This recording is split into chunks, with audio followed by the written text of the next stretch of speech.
ఈరోజు మనం నేర్చుకోబోయే అంశం పోనని పోయేవాడివా పోతానని ఆగేవాడివా అంశం. దేవుని పనికి పాను అని పోయేవాడివా పోతాను అని చెప్పి ఆగేవాడివా ఆగేవారమా వాడివా అనకుండా పోతాను అని పోయేవారమా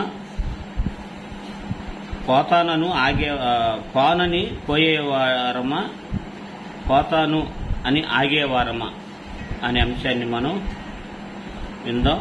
ఈరోజు దేవుడు ఈ ఆదివారం ఆరాధనలో దేవుడు మనల్ని ఒకసారి హెచ్చరిస్తున్నాడు. మనకు తెలిసిన ఉద్దేశమైన దేవుడు హెచ్చరించడానికి ఎప్పుడు కూడా ఏం చేస్తాడు?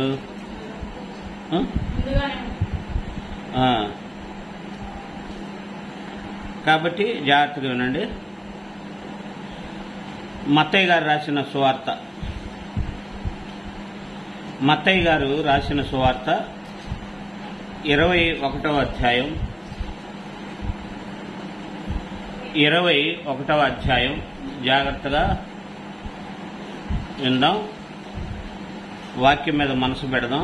ఇప్పుడే కదా వాక్యమన్నది పవిత్రమైనది, కీళ్లను మోగులు విభజించుచు దూరుచున్నది.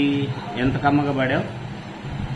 కమ్మతనం అనేది ఆచరిస్తే వచ్చేది, పాడితే వచ్చేదా? కాదు.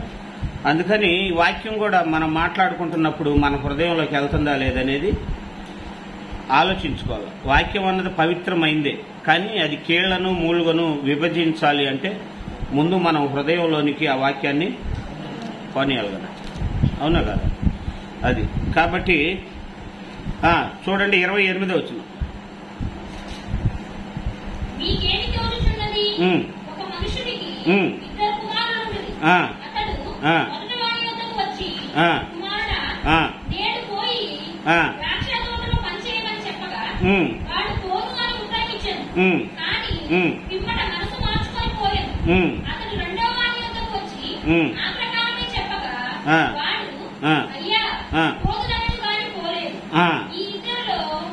పోతానని ఆయన ఏమని పిలిచాడు? అయ్యా. ఎంత అయ్యా అంటే ఇంగ్లీష్లో సార్, సార్ అని అర్థం. అర్థమైనా? ఎంత గౌరవించాడు. వెళ్తానన్న ఆయన చూడు, వాడు పోను అని ఉత్తరం ఇచ్చను గాని అయ్యా అన్నాడా? అయ్యా వెళ్తున్నానన్నాడా? లేదు. రెండవ అతను ఏమన్నాడు? పోలేదు.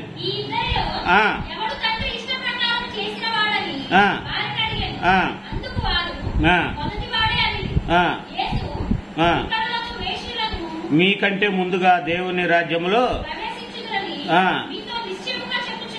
అది మీతో నిశ్చయముగా చెప్పుచున్నాను అన్నాడు. ఎందుకు ఈ విషయం వచ్చిందంటే, యేసు ప్రభు వారిని ఆయన బోధిస్తున్నప్పుడు ఏ అధికారం వలన నువ్వు ఇలా చేస్తున్నావు, ఈ అధికారం నీకెవడిచ్చాడు అని అడుగుతారు. అక్కడ వస్తున్న సందర్భం. ఇప్పుడు ఇక్కడ మనం కూడా ఇష్టపడి వచ్చామా? దేవుడు చెప్పినట్టు చేస్తామని వచ్చామా? చేయమని వచ్చామా? చేస్తామని వచ్చాం. మరి చేస్తామని వచ్చిన మనం ఎంతవరకు చేస్తున్నాం? క్రైస్తవుడు అంటే ఆదివారం వచ్చిపోయేవాడు కాదు. మరి ఎవరు అంటే దేవుడి చిత్తాన్ని బ్రతికినంతకాలం సంఘంలో నెరవేర్చేవాడు. దేవుడు తన మీద ఏ ఆలోచనతో అయితే ఉన్నాడో ఆ ఆలోచనలను సఫలము చేసేవాడు. కాబట్టి పనిచేసేవాడు, సంఘములోకి వచ్చి పనిచేసేవాడు దేవుడికి ఇష్టమే. కానీ సంఘములోకి వచ్చి పనిని పక్కన పెట్టి నీకిచ్చిన తలాంతుని దేవుడు నీపై పెట్టుకున్న ఆలోచనల్ని నిర్వీర్యం చేసేవాడు కాదు. అలా నిర్వీర్యం చేసేవాళ్ళు సంఘంలో ఉన్నా ఎక్కడున్నట్టే, బయట ఉన్నట్టే. అవునా కదా? కాబట్టి ఇక్కడ మనం ఒకసారి ఆలోచిస్తే దేవుడు ఏం మాట్లాడుతున్నాడు అంటే, పాను అని పోయేది ఎవరు? ఇంతకు పాను అని ఎందుకన్నాడు? అర్థమైందా? పానని ఎందుకన్నాడు? పోతానని ఎందుకన్నాడు? మీకు అర్థమైందా? దేవుడు పాత నిబంధన కొత్త నిబంధనని జ్ఞాపకం చేసుకొని అందులో ఉన్న జనాంగాన్ని బట్టి మాట్లాడుతూ ఉన్నాడు అనమాట. అయితే ఇక్కడ దేవుడు మరి పిలిచినప్పుడు పానన్నది ఎవరు అనేది మనం ఎంతోమంది ఉన్న వాళ్ళలో ఒకళ్ళని మనం చూద్దాం. మోషే గారిని, వారిలో మోషే గారిని మనం చూద్దాం. నిర్గమాకాండం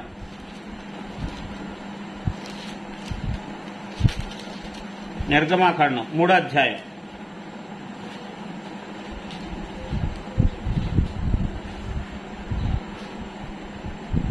తీశారా? 3వ అధ్యాయం 2వ వచనం.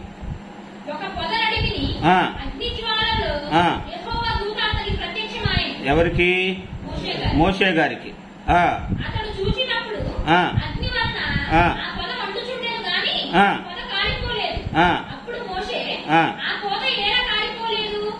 ఏల కాలిపోలేదు అంటే ఏల కాలిపోలేదు ప్రశ్న. ఏల కాలిపోలేదు పరిశీలన. ఏల కాలిపోలేదు ప్రశ్న వేసుకున్నాడు, సందేహం. ఏల కాలిపోలేదు పరిశీలన. అదేనా? ఏల కాలిపోలేదు.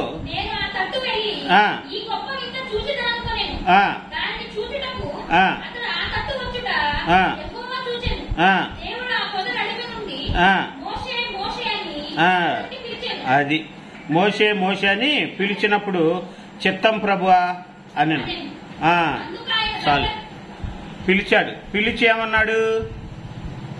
పిలిచేమన్నాడంటే 8వ వచనం చదవండి.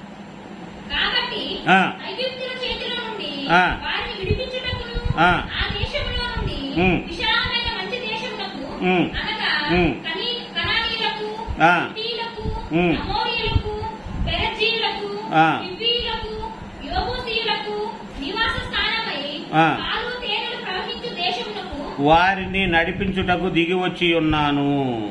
ఇశ్రాయేలీల మొర నిజముగా నా యొద్దకు చేరినది. ఇశ్రాయేలీలు ఐగుప్తీయులు వారిని హింసించుచున్న వారిని చూచితిని, వారిని పెట్టుచున్న హింసను చూచితిని. కాగా రమ్ము, నిన్ను ఫరో యొద్దకు పంపేదను. ఇశ్రాయేలీలైన నా ప్రజలను నీవు ఐగుప్తులో నుండి తోడుకొని పోవలెను అన్నాడు.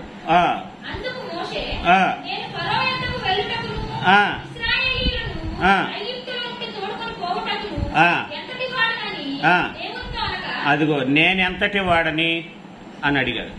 అంటే తన సామర్థ్యం, నాకు ఆ సామర్థ్యం లేదయ్యా, నేనెంతటి వాడిని ఐగుప్తు నుంచి నీ పిల్లల్ని పిలిచడానికి తీసుకొని పోవటానికి అన్నాడు. అదేనా 11వ వచనంలో అన్నాడు అన్నమాట. అవునా కాదు? 10వ వచనంలో చదవండి.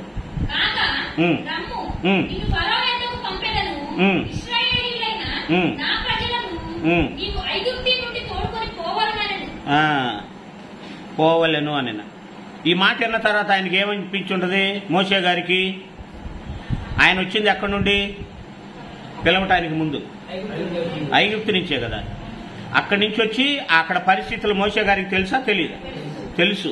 అంటే తెలుసు కాబట్టి అమ్మో వాళ్ళంతా భయంకరమైన పరిస్థితులు, చాలా దారుణంగా ఉంటారు, నేను మా వాడిని ఒకడిని అన్నందుకే నేను చంపేసి వచ్చాను, అలాంటిది వాళ్ళల్లో అందరిని కూడా తీసుకొని రావాలి అంటే ఆలోచన ఉంటుందా? ఉండదు. అందరినీ తీసుకొని రావాలంటే నా చేత అయ్యే పని కాదు అని అన్నాడు. అవునా కదా? అని ఏమంటున్నాడు చూడండి. 4వ అధ్యాయం 10వ వచనం, 4వ అధ్యాయం 1వ వచనం చూడండి.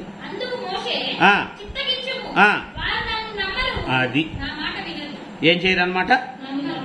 వాళ్ళు నన్ను నమ్మరు. ఎందుకు నమ్మరు? ప్రశ్నిస్తారు. 13వ వచనం చదవండి, 3వ అధ్యాయం 13వ వచనం.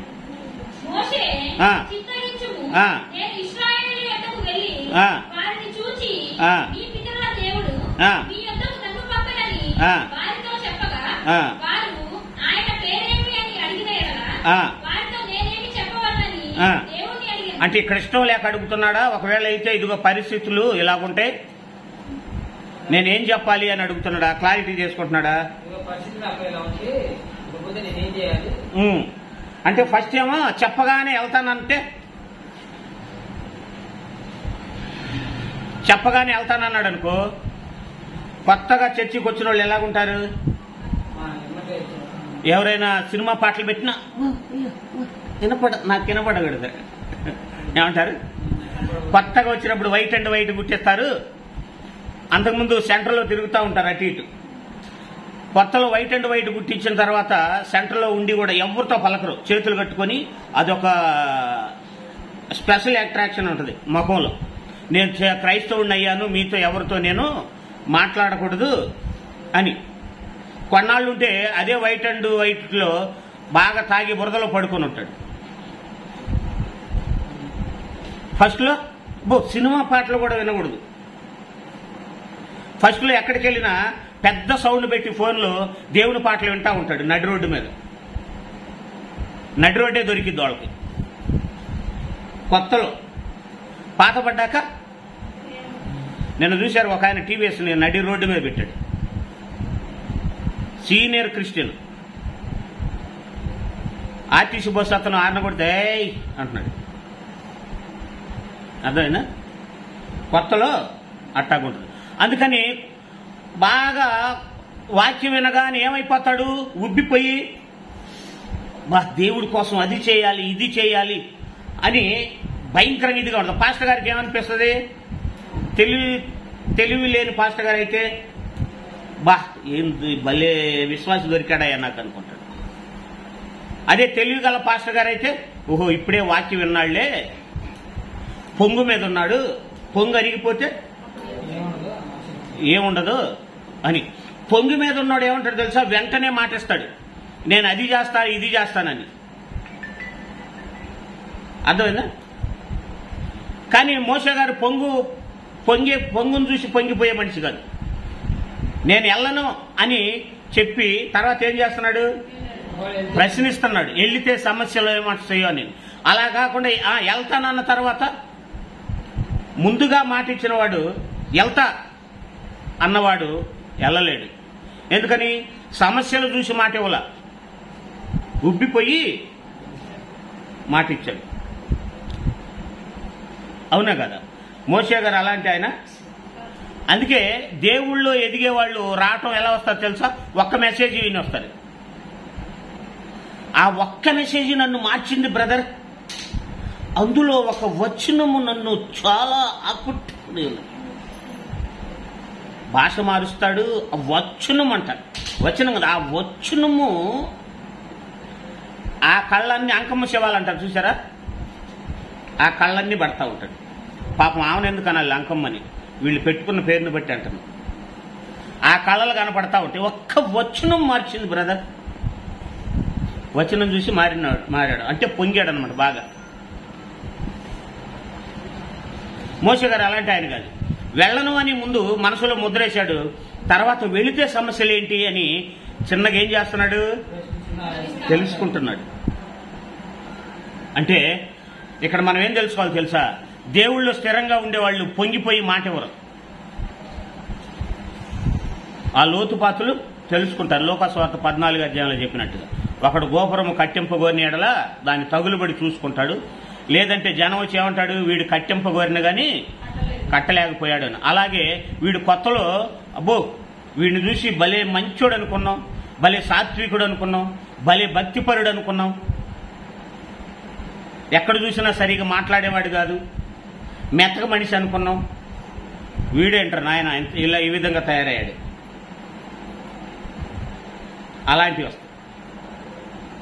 అవునా కాదు? కానీ మోషే గారు అలాంటి ఆయన కాదు. ఒక వెళితే అక్కడికి వెళ్తే వచ్చే సమస్యలు అదిగో ఎవరయ్యా నిన్ను పంపించిందంటే ఏం చేయమంటావు అని అడిగాడు 10వ వచనంలో. అదే అన్నదే 13వ వచనంలో. వారితో చెప్పగా ఆయన పేరేమని అడిగిన ఎడల వారితో నేనేమి చెప్పవలెనని దేవునిని అడిగాను. అందుకు దేవుడు నేను ఉన్నవాడని చెప్పుపో అన్నాడు. ఏమని? నేను ఉన్నవాడనని చెప్పు అన్నాడు. 12వ వచనం ఏమన్నాడు అంటే అది నిత్యముగా నేనేం చేస్తాను, నీకు తోడై ఉంటాను అన్నాడు. చూసారా, ఫస్ట్ నేను వెళ్ళనయ్యా, నేను ఎంతటి వాడినయ్యా అన్నాడు. తర్వాత ఏమని చెప్పాడు? మరి అక్కడికి వెళ్తే నిన్ను పిలిచింది ఎవరంటే ఏమని చెప్పమంటావు అని అడిగాడు. అవునా కదా? తర్వాత ఏమంటున్నాడు? వాళ్ళు నన్ను ఏం చేయరంట. మొదటి వచనం చదవండి, 4వ అధ్యాయం.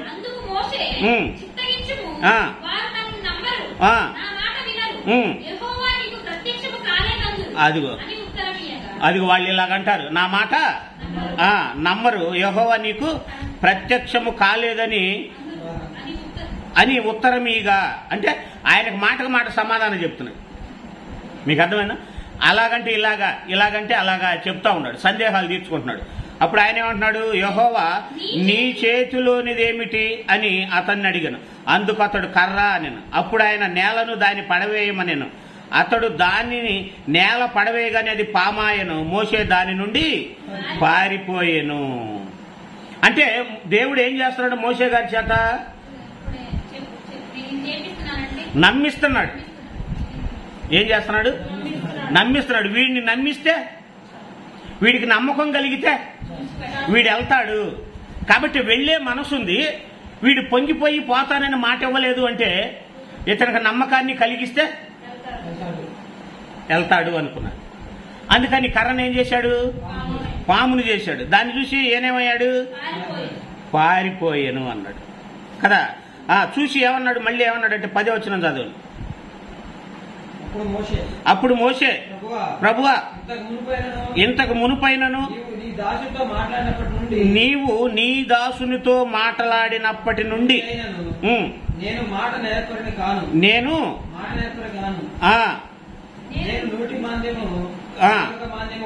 నేను నోటి మాంద్యము నాలుక మాంద్యము గలవాడనని యెహోవాతో చెప్పగా. చూడండి మళ్ళీ ఏమంటున్నాడు అంటే ఎన్ని ప్రశ్నలు వేశాడో చూడండి. అవునా కాదా? ఇంతకు మునుపైనను నీవు నీ దాసునితో మాట్లాడినప్పటి నుండి అయినను నేను మాట నేర్పరిని కాను. అంటే ఇంతకు ముందైనను నువ్వు నాతో మాట్లాడినప్పటి నుంచి అయినా నేను మాటలో నేర్పరి కానే కాదు, ఎలా మాట్లాడాలో నాకు తెలియదు అని మాంద్యము గలవాడనని యెహోవాతో చెప్పగా 11వ వచనం.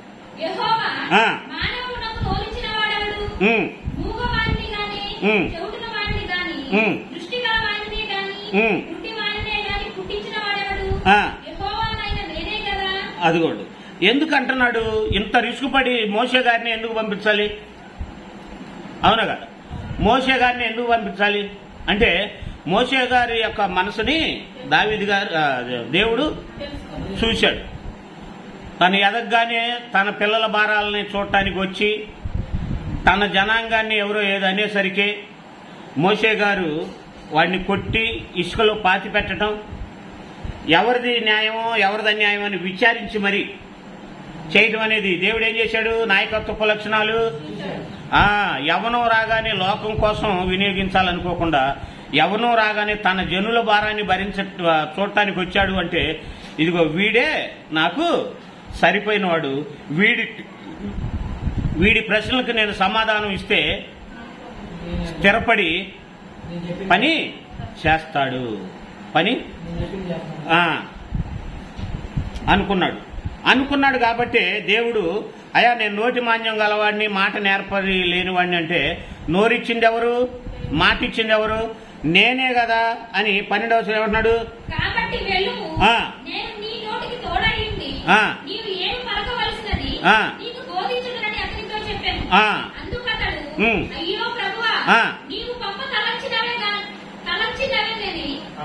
తలంచిన వానినే. అదిగో ఇన్ని చెప్పినా ఏమంటున్నాడు? ఇన్ని చెప్పినా ప్రభువా అయ్యో ప్రభు అంటున్నాడా? అందుకు అతడు అయ్యో ప్రభువా నీవు పంపదలిచిన వానినే పంపమనగా ఆయన మోషే మీద కోపపడి, అది కోపం తెప్పించాడా దేవుడికి? మీకు అర్థమైందా? అంటే కోపం తెప్పించేంతగా మోషే గారు అడిగారు అంటే, కోపం తెప్పించిన ఆయన్నే పంపించాలనుకున్నాడు అంటే మోషే గారిలో ఏ గుణం ఉంది? ఆచితూచి అడిగేసే గుణం ఉంది. నాకు సామర్థ్యం ఉందా లేదా అనే గుణం ఉంది. మరి మనలో తెలిసినా కఠినపరుచుకుంటాం. మన మనస్సాక్షి ఇది అని తెలిసినా కఠినపరుచుకుంటాం, తెలిసి కఠినపరుచుకుంటాం. ఆయన తెలియని వాటిని తెలుసుకొని అప్పుడు దేవుని పనిలో స్థిరపడ్డాడు. మనం వినగానే ఉప్పొంగిపోతాం, రాగానే చప్పబడిపోతాం. తెలిసిన మనస్సాక్షిని ఏం చేస్తామంటే, మనస్సాక్షి నువ్వు అట్టాగు, నువ్వు రెచ్చిపోతే ఇక్కడ నా పనులు జరగవేడ. మీకు అర్థమైందా? అందుకనే యేసు ప్రభు వారు ఒకడు పోతానని చెప్పాడు, పోయాడు. పోనని చెప్పి పోయాడు, పోతానని చెప్పి ఒకతను పోలేదన్నమాట. అర్థమైందా? ఫస్ట్ మోషే గారు నేను వెళ్ళను అన్నాడు. వెళ్ళను అని ఒకవేళ వెళ్తే మరి ఇలాంటి సమస్యలు వస్తే ఏం చేయమంటావు అన్నాడు. దేవుడు వాటిని క్లారిటీ ఇచ్చుకుంటా వచ్చాడు. లాస్ట్కి వచ్చేసరికి ఇన్ని చెప్పినా అయ్యో ప్రభువా నీవు పంపదలిచిన వాన్నే పంపమనగా ఆయన మోషే మీద కోపం తెప్పించాడు దేవుడికి. కోపపడి లేవీడగు నీ అన్నయ్య అయిన అహరోను లేడా? అతడు బాగుగా మాటలాడగలడని నేను ఎరుగుదును. ఇదిగో అతడు నిన్ను ఎదుర్కొని వచ్చుతున్నాడు. అతడు నిన్ను చూసి తన హృదయమందు సంతోషించును. నీవు అతనితో మాటలాడి అతని నోటికి మాటలు అందించవలెను. అర్థమైందా? కోపంతో చెప్పాడా, ప్రేమతో చెప్పాడా? కోప్పడి. ఇన్ని చెప్పినా నువ్వు ఇంకా ప్రశ్నిస్తున్నావంటే అంటే కోపం తెప్పించి, మనమైతే ఏం చేస్తాం? కోపం వస్తే ఎందుకు అలా చేస్తున్నావు ఇలా చేస్తున్నావు అంటే కోపం తెప్పించాడు అనుకో పాస్టర్ గారు. మనమైతే ఏం చేస్తాం? నేను కోపడుతున్నావు అని వెళ్ళిపోతాం. కానీ ఆయన అబ్బో నువ్వు కోపడుతున్నావు ఏం దేవుడా నేను వెళ్తానన్నాడు. ఆయన కోపంలో ఏముంది? న్యాయం ఉంది, ప్రేమ ఉంది అనుకున్నాడు. ఐగుప్తులో జనం ఇంత బాధపడుతున్నారు, అది నా కళ్ళారా చూసిందే నేను. మరి అంత బాధపడే వాళ్ళని కానాని దేశం తీసుకెళ్ళటానికి నాతో ఇంత చర్చ పెట్టాడు అంటే ఈయన చాలా గొప్పవాడు అనుకున్నాడే గాని కోప్పడితే వెళ్ళిపోదామని అనుకోలే. అందుకే దేవుడు తనకిష్టమైన కుమారుణ్ణి, మనిషి తనకిష్టమైన కుమారుని గద్దించు రీతిగా యెహోవా తాను ప్రేమించే వారిని శిక్షించి గద్దించును అన్నాడు. అర్థమైందా? కాబట్టి ఏం జరిగింది ఇక్కడ?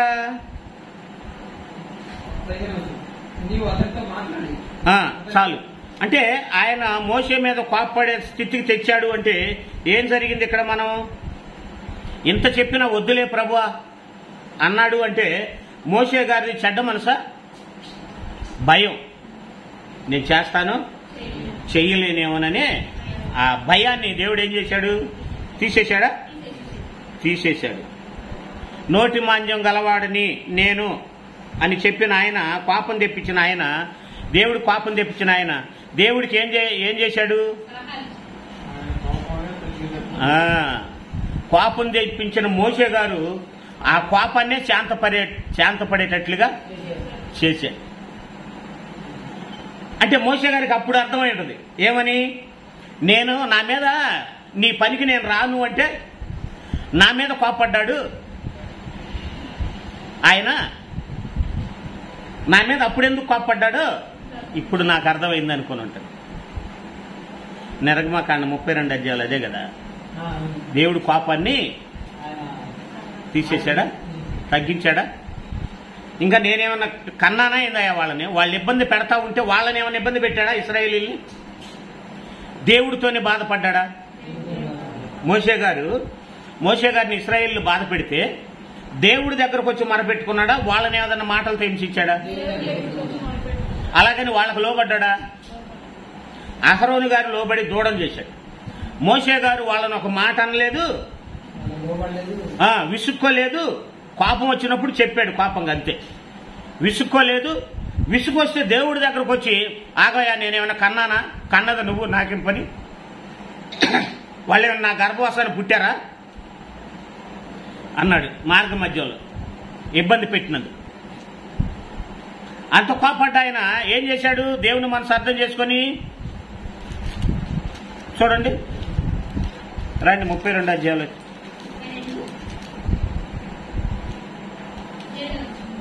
7వ వచనంలో ఏమంటున్నాడు?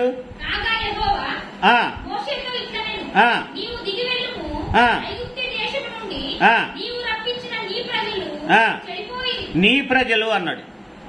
3:10 ఏమన్నాడు? నా ప్రజలు అన్నాడు. నిర్గమాకాండం 3:10 వచనంలో ఏమన్నాడు?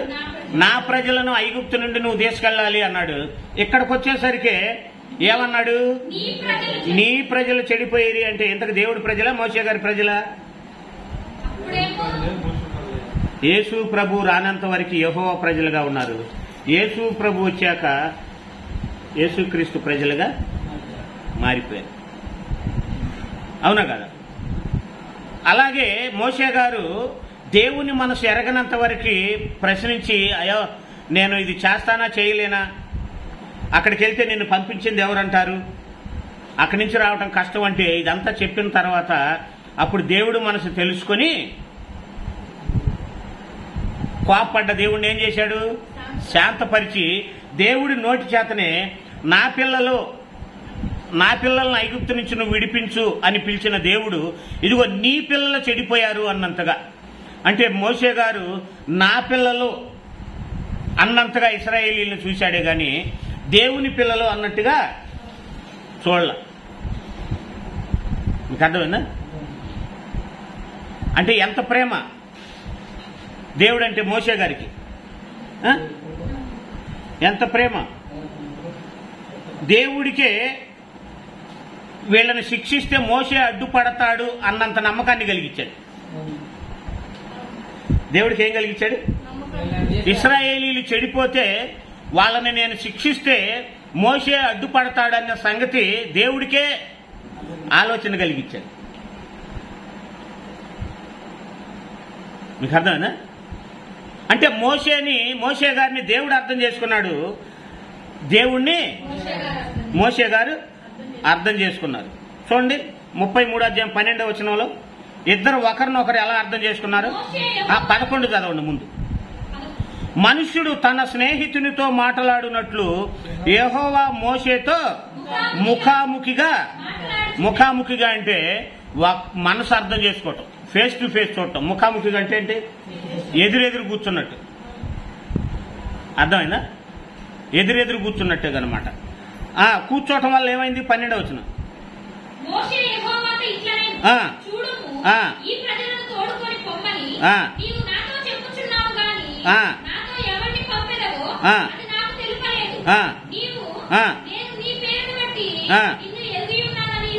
అదిగో ఏమంటున్నాడు? మోషే యెహోవాతో ఇట్లా నేను ఏమని, నీ పేరును బట్టి నేను తెలుసుకున్నానయ్యా నిన్ను. నామము అని పెట్టుకోండి అక్కడ. అర్థమైందా? నీ నామము ఏంటి? యెహోవా నామము. ఆయన నామము పరిశుద్ధము అన్నాడు. యెహోవా నామం ఏంటది? అంటే మోషే గారు ఏమని తెలుసుకున్నాడు? యెహోవా నామము అంటే నీ పరిశుద్ధతను బట్టి నిన్ను తెలుసుకున్నానయ్యా అన్నాడు మోషే గారు. మీకు అర్థమైందా? మరి దేవుడు ఎలా తెలుసుకున్నాడు? 17వ వచనంలో కాగా యెహోవా అన్నాడు. అక్కడ మోషే యెహోవాతో, ఇక్కడ 17వ వచనంలో యెహోవా మోషే గారితో. కాగా యెహోవా నీవు చెప్పిన మాట చొప్పున చేసేదను, నీ మీద నాకు కటాక్షము కలిగినది, నీ పేరును బట్టి నిన్ను ఎరుగుదునని మోషేతో. మీకు అర్థమైందా? మీకు అర్థం కాల. అర్థమైన వాళ్ళ ఫీలింగ్స్ వేరుగా ఉంటాయి. అర్థమైందా? మీకు అర్థం కాల. ఆ అనుభూతుల్లోకి వెళ్తేనే ఇది అర్థం కావాలన్నా కానీ క్యారెక్టర్ ఉండాలి. ఇది గుర్తుపెట్టుకోండి మీరు. ఇది గుర్తుపెట్టుకోండి. మీకు అర్థమైందా? ఇప్పుడు కుక్క చచ్చిపోయిందనుకో, మనలో ఎక్కువ ఏడ్చేవాళ్ళు కొంతమంది ఉంటాం, తక్కువ ఏడ్చేవాళ్ళు కొంతమంది ఉంటాం, బాధపడే వాళ్ళు కొంతమంది ఉంటారు, అసలు ఏ ఫీలింగ్ లేని వాళ్ళు. ఎందుకని అందరికీ ఒకే బాధ రాదు అంటే వాళ్ళ వాళ్ళ హృదయ స్థితి. మెత్తన మనసు అనుకో బాగా బాధపడతారు. అయ్యో ఇంతకాలం మన ముందుందే కుక్క చచ్చిపోయిందే, కొద్దిగా బాధపడతారు. ఏ కుక్క చచ్చిపోతే అంత ఫీలింగ్ ఏంది వీళ్ళకి అనుకునేవాళ్ళు కుక్క కాలికి తాడు కట్టి ఇసిరి పట్టాల మీద అవతలి ఇసిరేస్తారు. అంటే ఏదైనా సందర్భం వచ్చిందంటే స్పందించాలన్నా కానీ ఏముండాలి? మనసు ఉండాలి. అలాగే ఇప్పుడు నేను చెప్పా, ఈ చెప్పిన వాక్యానికి స్పందించాలన్నా కానీ ఆ లోతుల్లోకి పోయగలిగే మనసు మీకుండాలి. మోషే గారేమో నీ నామాన్ని బట్టి అంటే నీ పరిశుద్ధతను బట్టి నువ్వు ఎలాంటి వాడు నేను తెలుసుకున్నానయ్యా అంటే, దేవుడు వచ్చి నా పరిశుద్ధతను బట్టి నువ్వు తెలుసుకుంటే, అరే నీ పరిశుద్ధతను బట్టి నేను నిన్ను తెలుసుకున్నాను రా. ఇది ఫ్రెండ్షిప్ అంటే. మీకు అర్థమైందా?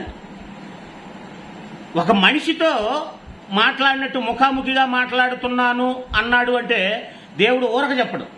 ఆ మాట హెడ్లైన్ మీకు చదివించింది అందుకే నేను. ముఖాముఖిగా మోషే గారు ఏమన్నాడు?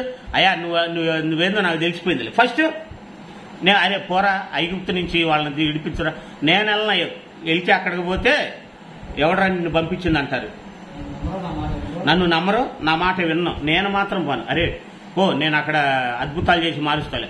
అయినా ఎందుకు నువ్వు అనుకున్న వాళ్ళని పంపించరాదా అనగానే ఆయన కోపడే, నేను ఎంత చెప్పినా మన భాషలో చెప్తున్నా, నేను ఎంత చెప్పినా ఎలవరా నువ్వు అన్నట్టుగా. అప్పుడు అనుకున్నాడు ఆయన ఉలికిపడి, ఎందుకు ఆయన కోపడ్డాడు అంటే ఐగుప్తులో ఉన్న ఇశ్రాయేల్ అంటే ఆయనకి ఎంత ఇష్టమా అనుకున్నాడు. అప్పుడు ఇద్దరి మధ్యలో ఏమో ఏర్పడింది? ఫ్రెండ్షిప్. అదే అక్కడ అన్నది ఆయన, స్నేహితుడితో మాట్లాడునట్లు యెహోవా మోషేతో ముఖాముఖిగా మాట్లాడుచుండెను అన్నాడు. అప్పుడు దేవుడు మోషే గారికి ఏమయ్యాడు? ఫ్రెండ్ అయ్యాడు. ఏమయ్యాడు బాబు? ఫ్రెండ్ అయ్యాడు. ఫ్రెండ్ అయ్యేసరికి మోషే గారు నా ఎదుట ఉంది దేవుడు అనుకునే ఇది కూడా కాకుండా మోషే యెహోవాతో, అయ్యా నేను నీ నామాన్ని బట్టి నిన్ను తెలుసుకున్నాలే, నువ్వు ఎలాంటాడు అనేసరికి, ఒరే నువ్వు నన్ను తెలుసుకున్నావా? అరే నేను కూడా ఏమంటున్నాడు 17వ వచనంలో, కాగా యెహోవా నీవు చెప్పిన మాట చొప్పుననే చేసేదను. అదిగో నువ్వు చెప్పినట్టే చేస్తారా అంటే మోషే చెప్పినట్టు ఎవరు చేస్తున్నారు? ఫస్ట్ దేవుడు మోషే దగ్గరకు వచ్చి ఏం చెప్పాడు? నేను చెప్పినట్టు చేయన్నాడు. మీకు అర్థమైందా? మీకు అర్థం కావట్లేదు. మీకు ఇదే వాక్యం వేరే చోట చెప్తే ఇంకెంత బాగుంటుందో తెలుసా? మీకు అర్థం కావట్లేదు.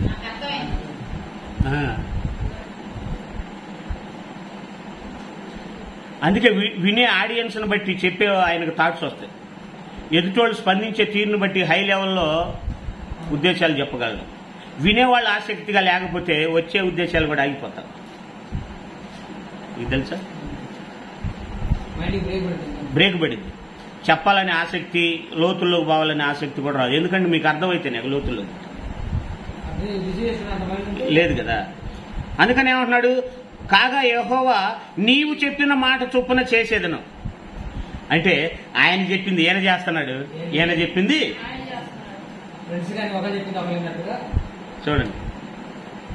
చేసేదను నీ మీద నాకు కటాక్షము కలిగినది, నీ పేరును బట్టి నిన్ను ఎరుగుదునని మోషేతో చెప్పగా అతడు దయచేసి నీ మహిమను నాకు చూపుమనగా ఏమన్నాడు? అయ్యా అరే మోషే నీ మంచితనాన్ని బట్టి కూడా నేను తెలుసుకున్నాను రా అన్నాడు.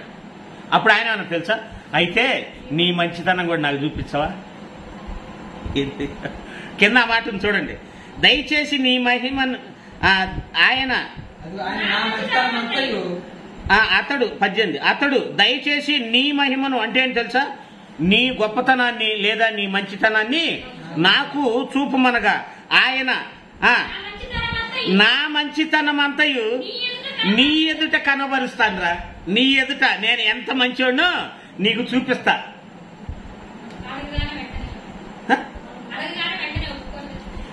నువ్వు చెప్పినట్టు చేస్తా.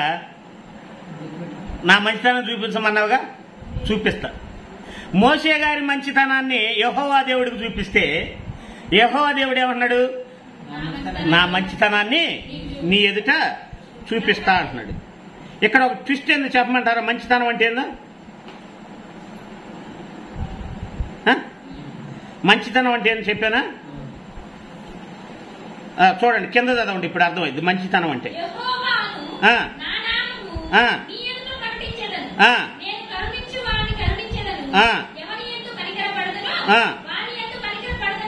అది అంటే మంచితనం ఉంది కదా అని ఇచ్చేయను.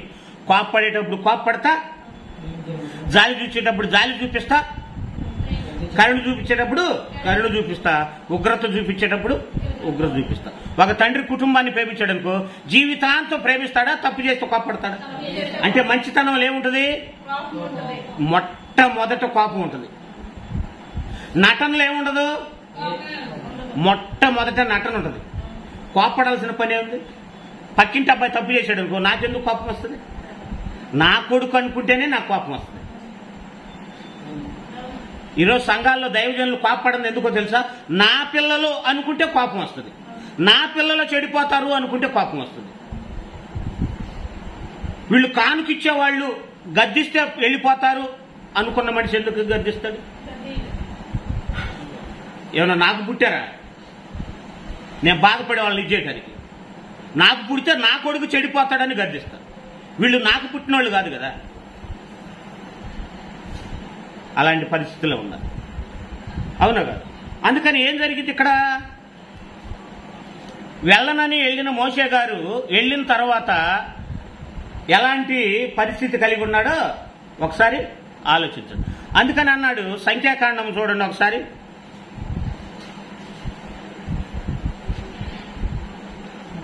ఇక్కడికి వద్దాం, తర్వాత ముందు వెళ్దాం. 32 అధ్యాయం తీశారుగా. నిర్గమకాండం 32 అధ్యాయాలు వచ్చారండి. ఇప్పుడు 33.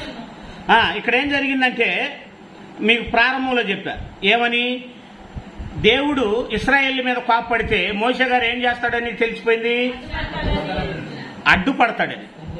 చూడండి ఎక్కడుందంటే 9వ వచనం చదవండి. 32:9, 10, 9:10.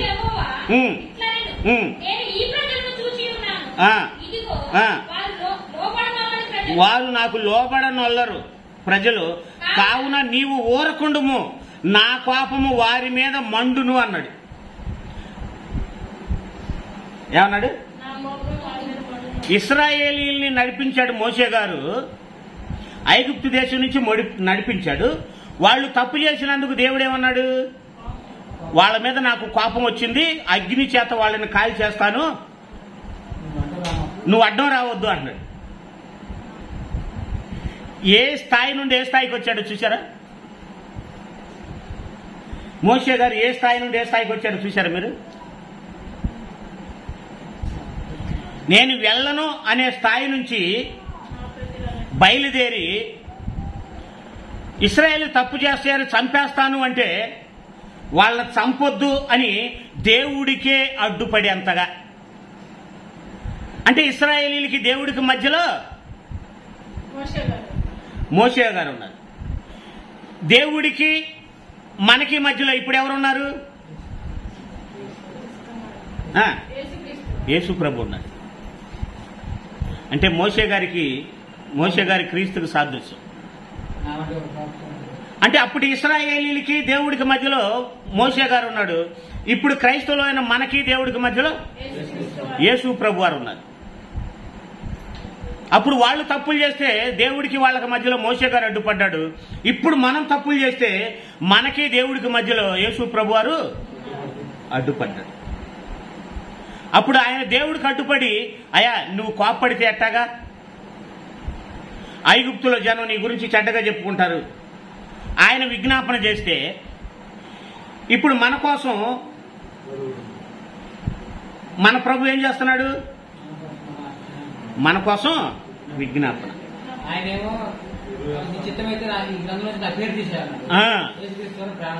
ప్రాణం పెట్టాడు. మీకు అర్థమైందా? అంటే ఏ స్థాయి నుండి ఏ స్థాయికి వచ్చాడు చూడండి మోషే గారు. అవును కదా? 10వ వచనం కూడా చదువు.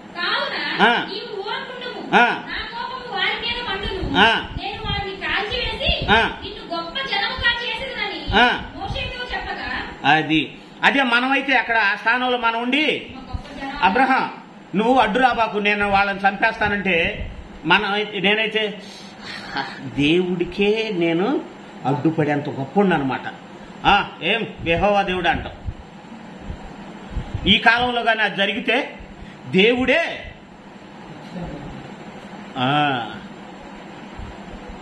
మీకు అర్థమైందా? అతిశయం, మనకు అతిశయం ఏమని, దేవుడికే అడ్డుపడేంత గొప్ప ఉన్నాయానమాట నేను. ఇంకా మాట మారిద్ది, తీరు మారిద్ది, అందరిని పిలుపు మారిద్ది. ఇప్పుడైతే యేసు ప్రభుని యేసు అని పిలిచేది. పౌలు గారిని పౌలు చెబుతున్నాడు అంట. నీ కొవ్వు ఎంత బట్టి ఉండాలి? పౌలు గారు ఎక్కడా, నువ్వెక్కడా? అబ్రహాం ఇలా చెబుతున్నాడు. అబ్రహాం ఏకవచనం. ఇంకిలాంటి వాడిని మోసే స్థానంలో పెట్టి, మోసే నువ్వు నాకు అడ్డు రావద్దు, ఇశ్రాయేల్ చంపుతానని. కానీ ఇప్పుడు ఉన్న వాళ్ళు అయితే ఏమంటారు? ఎలాంటి అతిశయం చూడండి. యేసు ప్రభుని యేసు చెబుతున్నాడంట, పౌలు చెబుతున్నాడంట. అరే భక్తుల్లో, బైబిల్లో భక్తుల్నే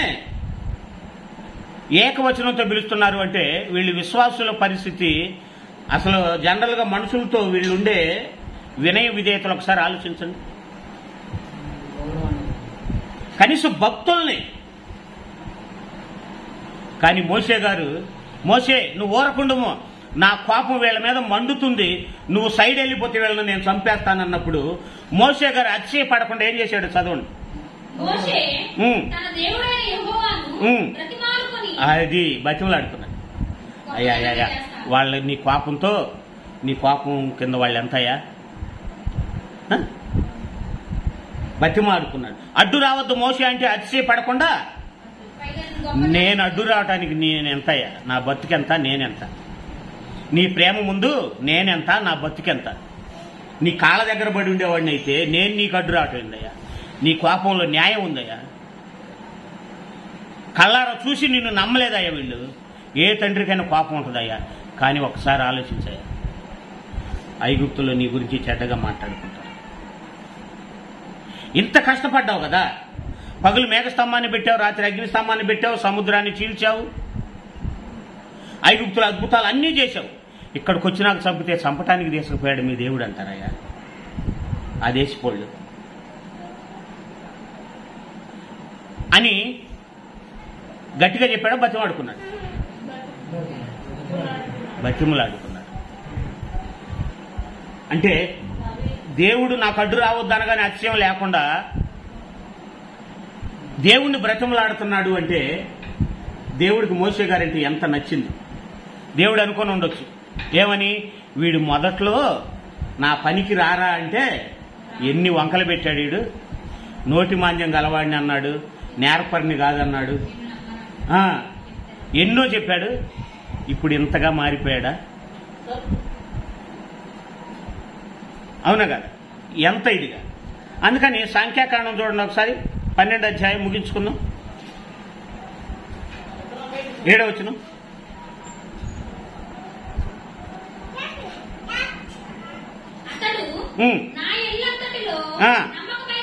బా, దేవుడి దగ్గర ఏం తెచ్చుకున్నాడు? ఇల్లు అంటే ఏ ఇల్లు? ఇశ్రాయేలీలు ఆయన ఇల్లు. అవునా కదా? ఇప్పుడు ఏ తల్లిదండ్రులైన పిల్లలు ఎక్కడుంటే అక్కడ ఉంటారా, లేదా పిల్లలు విడిచిపెట్టి ఉంటారా? ఇప్పుడు శివ తేడా ఉంటుంది, పిల్లల కాడే ఉంటుంది. ఉంటే నీ కాడన్నా ఉండాలి, అక్కడన్నా ఉండాలి. విడిచిపెట్టి ఉంటుందా? ఉండమను. అప్పుడు ఏమంటది? నీళ్ళు ఏడమ్మా శివమ్మ అంటే ఇదిగో ఫలానా చోట అంటుంది. అంటే ఆమె పిల్లల కాడ ఉంటుంది కాబట్టి ఆ పిల్లలు ఉండేదే ఆమె ఇల్లు. అలాగే ఇశ్రాయేలీలే దేవుడి ఇల్లు. ఇశ్రాయేలీ దేవుడి ఇల్లు అయితే ఆ ఇల్లు అంతట్లా పెద్ద కొడుకు ఎవరంట? మోషే గారు. ఒక పెద్ద కొడుకుగా ఉండి ఆ కుటుంబాన్ని మెయింటైన్ చేస్తున్నాడు. తండ్రికి ఏం కలిగించాడు? నమ్మకాన్ని కలిగించాడు. అందుకే జ్యేష్ఠుడు. యేసు ప్రభువారు ఎవరు? మృతుల్లోంచి లేచిన వాళ్ళు మొదటివాడు జ్యేష్ఠుడు. అందుకే ఇంటికి పెద్ద కొడుకు అనమాట. ఆ ఇంటికి పెద్ద కొడుకు మోషే గారైతే, పాత నిబంధనలో ఇశ్రాయేలు అనే ఇంటికి పెద్ద కొడుకు మోషే గారైతే, కొత్త నిబంధనలో క్రీస్తు సంఘం అనే ఇంటికి పెద్ద కొడుకు ఎవరు? యేసుక్రీస్తు. అర్థమైందా? మరి సంఘానికి పెద్ద కొడుకు యేసుక్రీస్తు వారైతే, నేడున్న సంఘాల్లో పెద్ద కొడుకు ఎవరు? పాస్టర్ గారు తీసేయి. పాస్టర్ గారిని దేవుడి స్థానంలో ఉంచితే, సంఘాన్ని ఇంటి స్థానంలో ఉంచితే, పాస్టర్ గారికి దైవజనుడికి మధ్యలో పెద్ద కొడుకు ఎవరు? మీరున్నారా?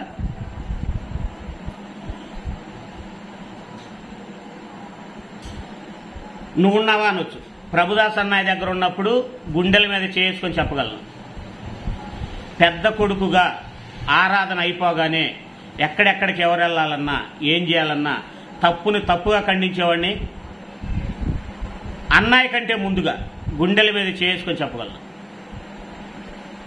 ఆరాధన అయిపోగానే పెట్రోల్కి ఆయిల్ అన్నయ్య బాగలేదనుకోండి, ఆయిల్కి డబ్బులుంటే ఉన్నాయి అని చెబుతా, లేవంటే అన్నయ్య దగ్గర తీసుకొని వెళ్ళిపోయాడు.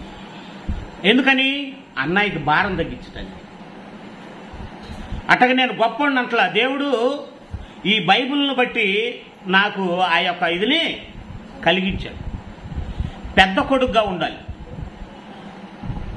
తీతు గారిని బట్టి పౌలు గారికి ఏమొచ్చింది? నెమ్మది వచ్చింది.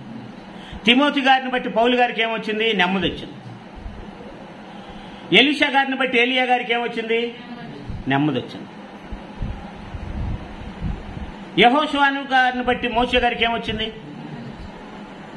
అహరోను గారిని బట్టి మోషే గారికి నెమ్మది వచ్చింది. అవునా గారు? పౌలు గారిని బట్టి బర్నబా గారికి ఏమొచ్చింది? నెమ్మది వచ్చింది.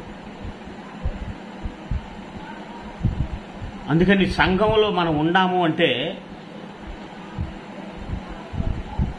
దైవజనుడే కాదు, మొత్తం దైవజనుడికి సంఘానికి మధ్యలో కూడా పెద్ద కొడుకు అనేవాళ్ళు వాళ్లే సంఘ పెద్దలు.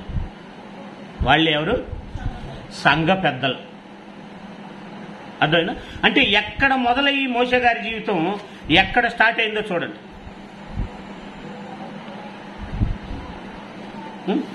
ఎంతవరకు ఎదిగారు?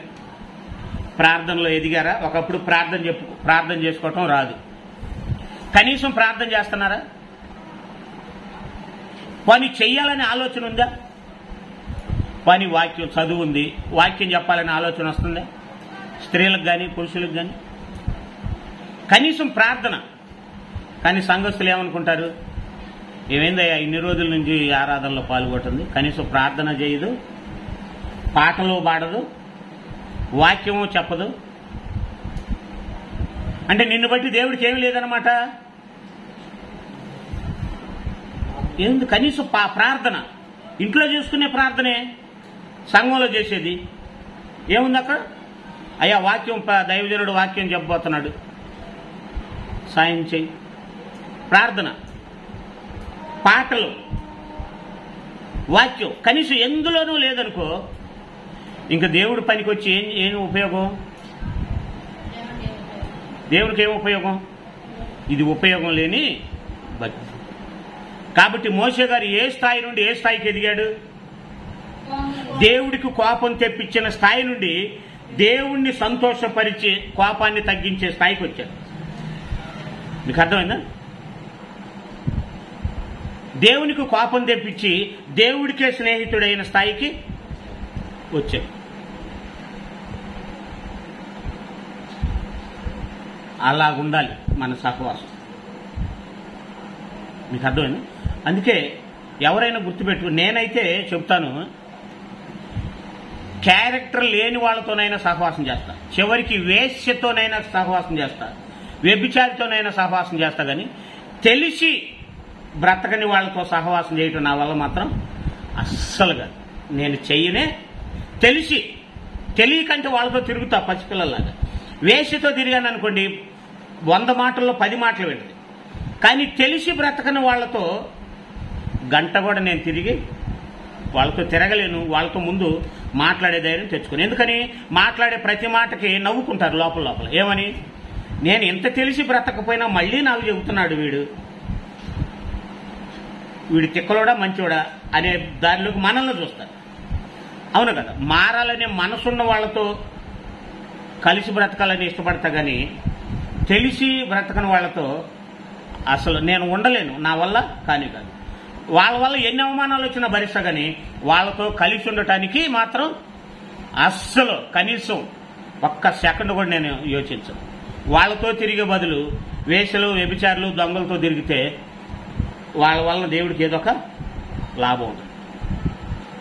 కాబట్టి మీరు కూడా నాలాగే మీరు సహవాసం చేస్తున్నప్పుడు మీరు మంచిగా మారండి. ముందు ఎదుటి వాళ్ళని మంచిగా మార్చుకోవటానికి ప్రయత్నించండి. దేవుడు పరిశుద్ధతను బట్టి మోషే గారు మారితే, మోషే గారు దేవుని పరిశుద్ధతను బట్టి మారినందుకు దేవుడు ఆనందపడ్డాడు. దేవుణ్ణి ఆనంద పెట్టేవారిగా మనందరం ఉండాలని, ప్రారంభంలో వచ్చిన స్థాయి కంటే ఈ స్థాయి మెరుగు ఉందో లేదో మీరే ఆలోచించుకోండి. అర్థమైందా? మరి మెరుగ్గా ఉంటే సంతోషంగా ఉండండి. ఇంకా మెరుగు లేదనుకోండి, మీ ప్రవర్తన ఇంకా అంతే ఉందనుకో, అంతేకాకుండా మరీ దిగజారిందనుకోండి, ఇక నుంచి అయినా నిలబడటానికి ప్రయత్నించండి. అది ఇప్పుడు విని ఉబ్బిపోయి మళ్ళీ అక్కడికి పోయి ఇదిగా ఉండేవాళ్ళుగా కాకుండా, మళ్ళీ రేపు మళ్ళీ నార్మలే అయ్యేది కాకుండా, మళ్ళీ సోమవారం నుంచి నార్మల్ కాకుండా విన్న వాక్యాన్ని మనసులో పెట్టుకుని సంఘానికి దైవజనుడికి ఒక పెద్ద కొడుకులాగా, ఇశ్రాయేలుకి దేవుడికి పెద్ద కొడుకు మోషే గారి నిలబడి దేవుడి సంతోషపరిస్తే, సంఘానికి దేవుడికి నేటి సంఘానికి దేవుడికి మధ్యలో పెద్ద కొడుకుగా యేసు ప్రభు ఉండి దేవుడిని సంతోషపరిచాడు. అదేనా? అలాగే మనం కూడా ఉంటున్నాము అంటే కాదు, కలిసి ఉంటున్నామంటే కాదు, ఒకళ్ళంటే ఒకళ్ళకి ప్రేమ ఉండాలి. మనలో లోపాలు ఒకళ్ళొకళ్ళు చెప్పుకుంటూ సరి చేసుకుంటూ ముందుకెళ్ళాలి. అలాగెళ్ళాలని, అలా ఆలోచించాలని మీ అందరికీ తెలియజేస్తూ ప్రభుపేట మీకు వందనాలు తెలియజేస్తున్నాను.